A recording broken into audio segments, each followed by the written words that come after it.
L'Égypte s'emploie à ralentir le taux de croissance de sa population, une baisse qui passe par le contrôle des naissances et le planning familial. Les autorités ciblent notamment les zones rurales où le nombre d'enfants par famille reste élevé, en raison souvent de leurs croyances religieuses. L'université égyptienne d'Al-Azhar, lieu d'enseignement de l'islam, a d'ailleurs validé le plan du ministère de la Santé qui indique que le planning familial n'est pas interdit et contraire aux principes religieux.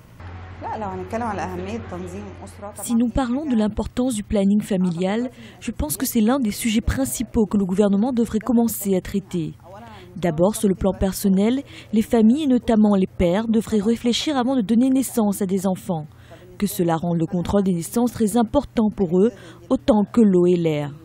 Bien sûr, au niveau national, je pense que c'est une première étape et que nous devrions ralentir les naissances parce que nous devons limiter la croissance de la population.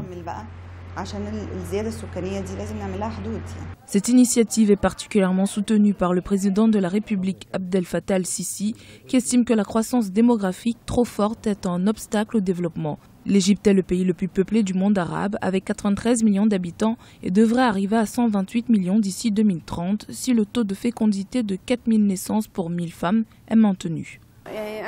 Je suis venue ici avant de me marier parce que ma mère m'a demandé si je voulais continuer mes études et attendre avant d'être enceinte. J'ai dit oui, alors elle m'a répondu que je devrais aller au planning familial et qu'il me guiderait pour savoir comment retarder une grossesse. En 2016, l'Égypte a vu naître 2,6 millions de bébés selon les chiffres de l'agence de statistiques Capmas. En juillet, le ministre de la Santé égyptien a lancé l'opération Lifeline, une stratégie pour réduire le taux de natalité à 2,4 millions et permettre au gouvernement d'économiser 200 milliards de livres égyptiennes d'ici 2030.